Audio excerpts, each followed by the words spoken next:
नमस्कार, स्वागत है आपका। टीएनपी न्यूज देख रहे हैं आप और मैं हूं आपके साथ शाहनवाज मिर्जा। बिहार पुलिस को 576 नए वाहन मिल गए हैं और अब गश्ती के साथ ही अनुसंधान में पुलिस को वाहनों की कमी नहीं झेलनी पड़ेगी। सीएम नीतीश कुमार ने खुद 576 नए पुलिस वाहनों का लोकार्पण किया है और इसे हरी झंडी दिखाकर रवाना किया गया। इस दौरान वित्त सहायक संसदीय कार्य मंत्री विजय चौधरी के साथ मुख्य सचिव आमिर सुबहानी और डीजीपी RS भट्टी सहित कई अन्य अधिकारी मौजूद रहे हैं। बाबा बागेश्वर धाम के कथावाचक पंडित धीरेन्द्र शास्त्री ने भारत को हिंदू राष्ट्र बनाने की अपील की है और इसके बाद अब सीएम नीतीश कुमार की कड़ी प्रतिक्रिया निकलकर सामने आई। मुख्यमंत्री नीतीश कुमार ने कहा कि राम हो या फिर कृष्ण हो, जिनका जो धर्म है वो पालन कर रहे हैं। मुख्यमंत्री नीतीश कुमार ने यह भी कहा कि इस देश में 7 धर्म है, कुछ जगहों पर धर्म कम है लेकिन सभी जगहों पर सभी धर्मों के लोग रहे थे। सीएम ने यह भी कहा कि बिहार में ही सबसे अधिक लोगों को ज्ञान की प्राप्ति हुई है और मुख्यमंत्री ने यह भी कहा कि बिहार में हम सभी धर्मों के लिए कार्य करते हैं। मंदिर, मस्जिद, गुरुद्वारा या फिर कोई अन्य भी धर्म के लोग मानने वाले हों, सबको समान नजर से देखा जाता है और उसमें हम कोई भी भेदभाव नहीं करते। इसलिए आपस में लोग विवाद ना करें और लोगों के अंदर आपसी भाईचारा बना रहे। जो लोग मंच पे इस तरह की बातें कर रहे हैं उनको अपने विचार अपने पास रखने चाहिए और इसको लेकर उन तमाम बातों पर नोटिस नहीं लेना चाहिए। आजादी की लड़ाई हुई और कौन आजादी की लड़ाई लड़े? आज जो लोग लड़ करके आज जो बना संविधान बना सब लोगों की सहमति से, और जो बापू ने जो कुछ भी किया, राष्ट्रपिता महात्मा गांधी ने और सब लोगों ने किया, तो जो नामकरण है अब उस नामकरण को न स्वीकार करना चाहिए, उसके बाद कुछ बदलना चाहिए।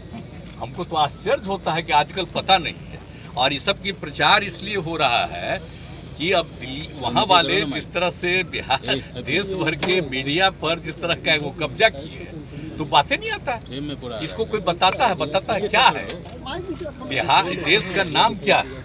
आप जरा बताइए। तो देश का नाम है उसको बदलिएगा। अब आजादी की जो लड़ाई हुई, अब अभी जो सब बोल रहे हैं उनका कोई जन्म उस समय का था? आप जरा बताइए। हम लोगों का भी तो जन्म हुआ है बाद में, लेकिन हमारे पिता ने जो आज़ादी की लड़ाई में बहुत सक्रिय थे और बचपन में ही हमको बताए और बाद में एक एक चीज़ को हम लोग जाने, तो आप जरा बताइए। तो हम तो आपको इतना बार बार कह रहे हैं कि हम लोग तो सब मानते हैं राष्ट्रपिता महात्मा गांधी को और उनके साथ जितने लोगों ने काम किया उन सब लोगों का, और उसी के आधार पर हम लोग काम कर रहे हैं, डेवलपमेंट कर रहे हैं। और जहाँ भी हम लोग जा रहे हैं लोगों से मिल रहे हैं, सब लोगों के बीच में ये बात हो रही है। लेकिन हमको तो कुछ आश्चर्य होता है कि सबकी क्या जरूरत है बोलने की। अरे किसी भी धर्म को मानिए, अपने ढंग से करिए, उसमें कौन रुकावट है? जो भी अपना धर्म की पूजा करे उसमें कोई किसी पर तो रुकावट तो है नहीं। लेकिन इस सब पर नामकरण करना आश्चर्य की बात है। हमको तो आश्चर्य लगता है कब ये संभव है कोई कर सकता है।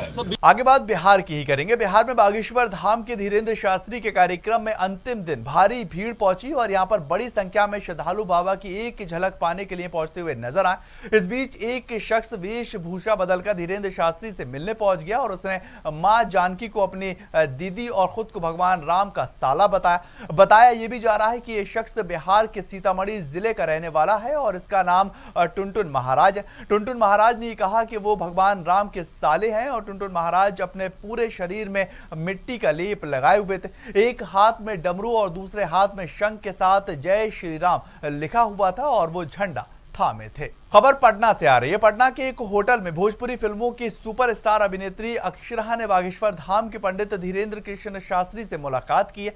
इस दौरान अभिनेत्री के साथ उनके पिता विपिन सिंह और केंद्रीय मंत्री अश्विनी चौबे भी मौजूद रहे और अक्षरा सिंह ने बाबा के सामने एक भजन भी गाकर सुनाया। बागेश्वर धाम वाले बाबा से मुलाकात कर वीडियो खुद अक्षरा सिंह ने ही अपने इंस्टाग्राम अकाउंट पर शेयर किया है और उन्होंने वीडियो शेयर करने के बाद उनके इस वीडियो पर कई लोगों की प्रतिक्रियाएं आ रही हैं। उधर एनएफ रेलवे के नवनियुक्त जीएम सुनील कुमार झा ने कटिहार रेल डिवीजन का औचक निरीक्षण किया है और जीएम के दौरे को लेकर कटिहार रेलवे जंक्शन भी आम दिनों की अपेक्षा बेहतर दिखाई दिया। जीएम सुनील कुमार झा ने यात्री सुविधा और सेफ्टी को लेकर अपने पदाधिकारियों के साथ बैठक की है और उनके इस फीडबैक के लिए साथी अधिकारियों को जरूरी दिशा निर्देश जारी कर दिए गए।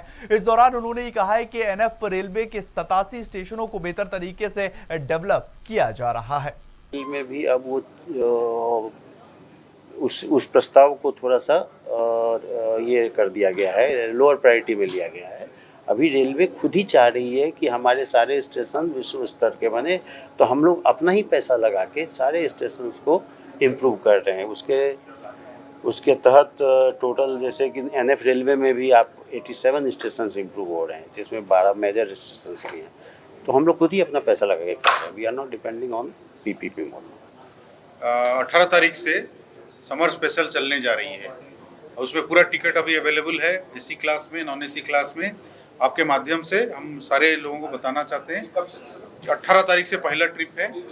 खबर छपरा से है। छपरा के तरैया थाना क्षेत्र के अंदर जहां मुकुंदपुर स्थित महावीर मंदिर का निर्माण कार्य पूरा हो चुका है और मंदिर की स्थापना के साथ ही ग्रामीणों के सहयोग से 24 घंटा अखंड अष्टयाम का आयोजन किया गया। आचार्य मुना चौबे की विधि विधान से मूर्ति की स्थापना के साथ ही मंदिर परिसर के अंदर हनुमान जी की मूर्ति की प्राण प्रतिष्ठा भी की गई है और इस दौरान कलश यात्रा निकाली गई।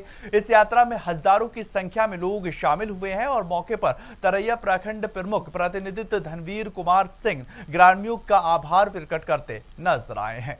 दरभंगा स्थित एक निजी स्कूल के शिक्षकों ने 9 साल की बच्ची की पिटाई कर दी है और उसके बाद मासूम का चेहरा सूज चुका। गुस्साए परिजनों ने थाने में जाकर शिक्षक के खिलाफ केस को दर्ज करवाया है और ये बताया जा रहा है कि बच्चा जूते के अंदर मोजे पहनकर नहीं आया था। इसी बात पर शिक्षक ने उसकी पिटाई कर दी है और वहीं स्कूल के प्रधानाचार्य ने पंकज कुमार ने सभी आरोपों को निराधार और झूठा बताया। उनका ये कहना है कि बच्चा उस दिन स्कूल ही नहीं आया था।